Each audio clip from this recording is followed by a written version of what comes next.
నమస్కారం అందరికీ. ఇప్పుడు మనం డిగ్రీ ఫస్ట్ ఇయర్ వాళ్ళకి సెకండ్ సెమిస్టర్లో బేసిక్ కంప్యూటర్ స్కిల్స్ అనే సబ్జెక్ట్ ఉంది కదా, అది చూడబోతున్నాము. సో ప్రీవియస్ వీడియోలో 4th చాప్టర్వి షార్ట్ ఆన్సర్స్ అయిపోయాయి. ఇప్పుడు 4th చాప్టర్లోవి long answers. So first question మనకి ఏముందంటే, స్ప్రెడ్షీట్ అంటే ఏంటిది, దాని ఫీచర్స్ ఏంటివి అని మనకి ఇక్కడ అడుగుతున్నారు. సో స్ప్రెడ్షీట్ అంటే నేను ఆల్రెడీ షార్ట్ ఆన్సర్స్ ఎక్స్ప్లెయిన్ చేసేటప్పుడు చెప్పాను కదా, లైక్ సేమ్ ఎక్సెల్ షీట్ లాగా ఉంటుంది. అక్కడ మనం క్యాలిక్యులేషన్స్ అనేటివి ఈజీగా పర్ఫామ్ చేసుకోవచ్చు అని చెప్పి. నెక్స్ట్ ఫీచర్స్ ఏంటివి దీని అంటే, ఇది మనకి గ్రిడ్ అంటే ఇలా ఉంటాయి అన్నమాట. ఇంకా దీన్ని మనం స్క్రోల్ చేసుకోవచ్చు మౌస్ యూజ్ చేసుకొని అప్ అండ్ డౌన్. తర్వాత జూమ్ చేసుకోవచ్చు అంట ఏదైతే మనకి వర్క్ షీట్ ఉందో దాన్ని. ఇంకా డేటా ఏదైతే ఉందో, డేటా లేదంటే ఏదైనా న్యూమరిక్ వాల్యూస్ ఉన్నాయో వాటి అన్నిటినీ మనము ఫార్ములా బార్ అంటే నేను చెప్పాను కదా, ఇక్కడ పైన మనకి ఏదైతే ఇస్తారో బార్, అక్కడ మనం ఫార్ములా రాసుకుంటే ఆ సెల్స్కి ఆన్సర్ అనేది మనకు ప్రొవైడ్ చేస్తుంది. సో అది అనేది ఉంటుందంట. Next cells may be formatted using the format page. So format page use చేసి సెల్స్ అనేటివి ఫార్మాట్ కూడా అవ్వచ్చు అంట. ఇంకా font style, borders, text, background, colours ఇవన్నీ కూడా మనము చేంజ్ అనేది చేసుకోవచ్చు అంట. స్ప్రెడ్షీట్ అనేది మనకి ఏం చేస్తుందంట, మల్టిపుల్ షీట్స్ని ప్రొవైడ్ చేస్తుందంట. నేను చెప్పాను కదా, వర్క్ షీట్స్ అనేటివి మనకి ఒక షీట్ 1, షీట్ 2, షీట్ 3 అట్లా యాడ్ చేసుకోవచ్చు అని చెప్పి. సో ఆ ఫెసిలిటీ కూడా మనకి ఉంటుందని చెప్పి చెప్తున్నారు. A worksheet may be selected simply by tapping on it. So worksheet 1, worksheet 2, worksheet 3 అని అలా ఉంటాయి కదా. ఒక నిమిషం నేను చూపిస్తాను. సో ఇలా ఉంటాయి కదా. సో మనం జస్ట్ ఇట్లా షీట్ మీద ట్యాప్ చేస్తే మనము ఆటోమేటిక్గా ఏదైతే మన షీట్ ఉందో అక్కడికి వెళ్ళిపోతాం అనమాట. సో ఆ ఫీచర్ కూడా ఇందులో ఉందని చెప్పి చెప్తున్నారు. Next spreadsheet provide the ability to search the work sheet for any phrase, number or other text, letting you easily scroll. So మనకి స్ప్రెడ్షీట్ ఏం చేస్తుందంట, మనకి నచ్చిన వర్క్ షీట్ని మనం అక్కడ క్లిక్ చేసుకొని చూసుకోవచ్చు అనమాట. ఎప్పుడంటే అప్పుడు వర్క్ షీట్ 1 అంటే 1, 2 అంటే 2, 3 అంటే 3, లెవెల్ అంటే లెవెల్. సో ఎలాంటిదన్నా మనం చూసుకోవచ్చు అని చెప్పి చెప్తున్నారు. సో ఇంకా మనకి ఈ ఏదైతే స్ప్రెడ్షీట్ ఉందో అది క్యాల్కులేషన్స్ పర్ఫామ్ చేసుకోవడానికి యూజ్ అనేది అవుతుందంట. నెక్స్ట్ ఏమంటున్నారు, సెల్ రిఫరెన్సింగ్ అంటే ఏంటిది, రిలేటివ్, మిక్స్డ్, ఇంకా అబ్సల్యూట్ సెల్ రిఫరెన్సింగ్ అంటే ఏంటివి అని అడుగుతున్నారు. సో సెల్ రిఫరెన్స్ అంటే ఏం లేదంట, cell address in formula is known as cell reference. So cell address ఏదైతే ఉందో దాన్ని మనం ఫార్ములా బార్లో రాసి మనం క్యాల్కులేషన్ పర్ఫామ్ చేస్తాం కదా, సో దాన్నే సెల్ రిఫరెన్స్ అని అంటారనమాట. సో టైప్స్ ఆఫ్ సెల్ రిఫరెన్సింగ్లో first one relative reference. So relative reference అంటే మనకి when you create a formula, references to cells are usually based on the position relative to the cell. When you copy or move a formula to other cells, the reference cell automatically changes. So ఇక్కడ మనము example చూడొచ్చు. A1 plus A2 అనగానే మనకి ఏమొచ్చింది, A1 A2ని plus చేసినాం కదా, so 30 అనేది answer వచ్చింది. సో మీకు ఈ ఆన్సర్ ఇక్కడే ఎందుకు వచ్చిందంటే, మీరు ఇది సెలెక్ట్ చేసుకోవాలన్నమాట. అంటే ఈ సెల్ని సెలెక్ట్ చేసుకొని అప్పుడు ఫార్ములా బార్లో మీరు ఫార్ములా అనేది రాస్తే అప్పుడు ప్లస్ అయ్యి ఆటోమేటిక్గా ఆన్సర్ చూపిస్తుంది. ఇప్పుడు ఇలా ఆన్సర్ చూపించింది కదా, నెక్స్ట్ దీన్ని పట్టుకొని డ్రాగ్ చేస్తే నెక్స్ట్ మనకి ఏమొస్తే అన్ని 40, 50, 60 అట్లా అనేటివి చూపిస్తాయి. Next absolute reference. So absolute reference అంటే ఏమంటున్నారంటే, మనకి ఇక్కడ ఏదైతే డాలర్ సింబల్ ఉందో అది యూస్ చేస్తారంట before the column and the రో నంబర్. సో కాలమ్ నంబర్కి, రో నంబర్కి ముందు మనకి డాలర్ సింబల్ అనేది యూస్ చేస్తారంట ఫార్ములా బార్లో. సో ఇక్కడ యూస్ చేసినారు చూడండి, $B$2 ప్లస్ B3. సో ఇలా యూస్ చేసేదాన్ని మనకి ఏమంటారు, అబ్సల్యూట్ రిఫరెన్స్ అంటారు. నెక్స్ట్ మిక్స్డ్ రిఫరెన్స్ అంటే ఏంటిది, మనం ఏదైతే ఫస్ట్లో చూసిన రిలేటివ్ ఇంకా అబ్సల్యూట్ రెండు ఉన్నాయి కదా, ఆ రెండింటిని కాంబినేషన్.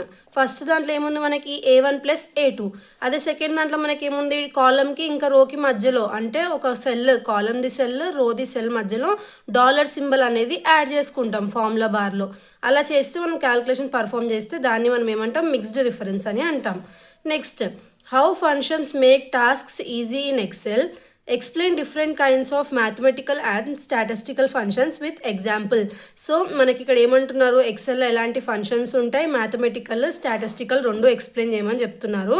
సో ఫస్ట్ మనం మ్యాథమెటికల్లో చూసినట్టయితే సమ్. సో సమ్ అంటే ఏంటంటే, ఫార్ములా బార్లో మీరు వెళ్ళి ఈజ్ ఈక్వల్స్ టు, ఎప్పుడన్నా ఎక్సెల్లో మీరు ఫార్ములా స్టార్ట్ చేసేటప్పుడు ఈజ్ ఈక్వల్స్ టు అనేది కంపల్సరీ అనమాట. So is equals to some అని రాసి బ్రాకెట్ ఓపెన్ చేసి మీకు ఏ అయితే సెల్స్ మొత్తము ప్లస్ చేయాలనుకుంటున్నారో సో అవన్నిటిని మీరు ఏం చేయాలి, ఇక్కడ రాసుకోవాలన్నమాట. సో అలా రాసుకుంటే మనకేమవుతుంది, పర్ఫామ్ ఏదైతే క్యాల్కులేషన్ ఉందో అది పర్ఫామ్ అనేది అవుతుంది. A3 ఇవన్నీ అప్పుడు ఏమవుతాయి, యాడ్ అవుతాయి. ఈజ్ ఈక్వల్స్ టు సమ్ అని పెట్టి అప్పుడు బ్రాకెట్ ఓపెన్ చేసి నంబర్స్ అన్నీ అంటే సెల్స్ నంబర్స్ అన్నీ రాసుకున్న తర్వాత బ్రాకెట్ క్లోజ్ చేసి ఎంటర్ కొట్టేస్తే అవన్నీ ప్లస్ అయిపోతాయి. నెక్స్ట్ ప్రొడక్ట్ అంటే ఏంటిది, సేమ్ సమ్ లాగానే అక్కడ అడిషన్ అయితే ఇక్కడ మనకి మల్టిప్లికేషన్ అవుతుంది అనమాట. ఈజ్ ఈక్వల్స్ టు ప్రొడక్ట్ అని పెట్టి బ్రాకెట్ ఓపెన్ చేసి సెల్స్ నేమ్స్ అన్ని రాసి బ్రాకెట్ క్లోజ్ చేసి ఎంటర్ కొట్టేస్తే మీకు మొత్తం ఏదైతే మల్టిప్లికేషన్ ఉందో అది పర్ఫామ్ అవుతుంది. Next power. సో పవర్ అంటే ఏంటిది, ఇప్పుడు మనకు పవర్ అంటే మ్యాథమెటికల్లో ఏంటిది 5^3. సో ఇలా ఉన్నప్పుడు మనకి ఏమవుతుందంటే మనం ఈజ్ ఈక్వల్స్ టు పవర్ అని రాసుకొని సెల్ నేమ్ సెలెక్ట్ చేసుకుంటే ఆ సెల్లో ఏదైతే నంబర్ ఉందో అది పవర్ కింద అనేది అయ్యి మనకి ఆన్సర్ అనేది చూపిస్తారనమాట. Next SQRT. ఇప్పుడు దాకా మనం చూసింది పవర్ కదా, ఇదేంటిది రూట్. సో మనము ఈజ్ ఈక్వల్స్ టు SQRT అని కొట్టుకుంటే మనకి రూట్ అనేది ఎంత వస్తుంది ఆ నంబర్కి అనేది చూపిస్తారు. మోడ్. సో మోడ్ అంటే ఏంటిది, ఏదైతే మనం డివిజన్ పర్ సపోజ్ ఇప్పుడు మనం 2/3 అని రాసినాం అనుకోండి అక్కడ సెల్లో, లేదంటే 2 అనేది ఎక్కడుంది 3 అనేది ఎక్కడుంది సెల్స్లో, A2 B2 అనే నంబర్కి మనం చేయాలనుకుంటున్నాం డివిజన్. సో అలా డివిజన్ చేయాలనుకుంటున్నప్పుడు ఫస్ట్ ఏం చేస్తాం, ఈజ్ ఈక్వల్ టు మోడ్ అని రాసుకొని బ్రాకెట్ ఓపెన్ చేసి A2 ఇంకా B2 అని రాస్తే ఈ A2లో B2లో ఏవైతే వాల్యూస్ పర్ సపోజ్ ఇక్కడ 2 ఉంది సెల్లో, ఇక్కడ 3 అనేది ఉందనుకోండి, 2 ఇంకా 3 డివైడ్ అయిన తర్వాత రిమైండర్. సో మనకి రిమైండర్ అనేది ఏది వస్తుంది అనేది మనకి ఇది ఆన్సర్లో అంటే రిజల్ట్లో చూపిస్తుంది. Next round of. So round of అంటే ఏంటి, ఇప్పుడు మనం ఏదైనా క్యాల్కులేషన్స్ పర్ఫామ్ చేసినప్పుడు మనకి ఇట్లా డెసిమల్స్లో వస్తాయి కదా వాల్యూస్. సో ఆ డెసిమల్స్లో వచ్చిన వాల్యూస్ని ఇది మనకి రౌండ్ ఆఫ్ చేసి చూపిస్తుంది. పర్ సపోజ్ పాయింట్ తర్వాత 4 ఉంది కాబట్టి 23 ఉంటుంది, లేదు పాయింట్ తర్వాత మనకి 5 అనేది ఉంది కాబట్టి 24 అవ్వచ్చు, మళ్ళీ పాయింట్ తర్వాత 5 కంటే అబవ్ ఉంది అప్పుడు మనకి 24 అవ్వచ్చు. సో అట్లా అది ఆటోమేటిక్గా డిఫాల్ట్గా మనం ఈజ్ ఈక్వల్స్ టు రౌండ్ అని రాసి బ్రాకెట్ ఓపెన్ చేసి ఎక్కడైతే మనకి డెసిమల్ ఉందో ఆ సెల్ని సెలెక్ట్ చేసుకొని మనం క్లోజ్ చేసుకొని బ్రాకెట్ క్లోజ్ చేసుకొని ఎంటర్ కొట్టుకుంటే దానికి రౌండ్ ఆఫ్ అయ్యి మనకి వాల్యూ అనేది వస్తుంది అనమాట. నెక్స్ట్ ఇవన్నీ మ్యాథమెటికల్ ఇప్పుడు నేను చెప్పినాయి. నెక్స్ట్ స్టాటిస్టికల్ ఫంక్షన్స్లో యావరేజ్. సో యావరేజ్ అంటే ఏంటిది, ఇప్పుడు ఒక 5 స్టూడెంట్స్ది మార్క్స్ తీసుకున్నారు, వాళ్ళ మార్క్స్ది యావరేజ్ ఎంత అనేది తీసుకోవచ్చు. లేకపోతే ఒకటే స్టూడెంట్ది 5 సబ్జెక్ట్స్ తీసుకొని మార్క్స్ అవిటిని యావరేజ్ చేయొచ్చు. సో ఎలా అన్నా మనం దాన్ని పర్ఫామ్ చేసుకోవచ్చు.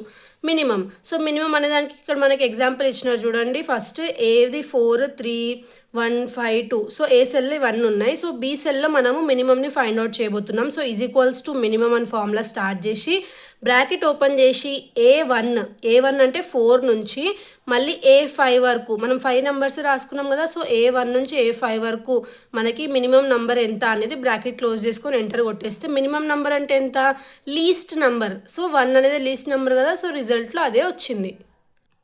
Next maximum. సో మ్యాక్సిమం అంటే కూడా same is equals to maximum అని రాసి A1 to A5 అని రాసుకుంటే ఇందులో మ్యాక్సిమం నెంబర్ ఏదైతే ఉంది ఇక్కడ 5 కదా, సో రిజల్ట్లో మనకి 5 అనేది వస్తుంది.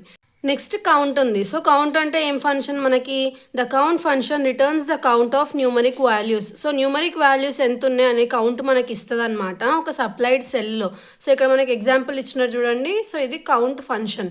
Next count if. Count if అంటే ఏంటిది మనకి, ఇప్పుడు పర్ సపోజ్ ఈ డేటా ఇచ్చినారు, ఈ డేటాలో సండేస్ ఎన్ని ఉన్నాయి మండేస్ ఎన్ని ఉన్నాయి తెలుసుకోవాలంటే, సో ఓన్లీ ఈ డేటానే కాదు, ఒకవేళ స్టూడెంట్స్ ఏమన్నా డేటా ఉన్నా సరే ఒక స్టూడెంట్కి ఎన్ని అవార్డ్స్ వచ్చినాయి, ఒక స్టూడెంట్కి ఎన్ని సబ్జెక్ట్స్ 90+ మార్క్స్ వచ్చినాయి.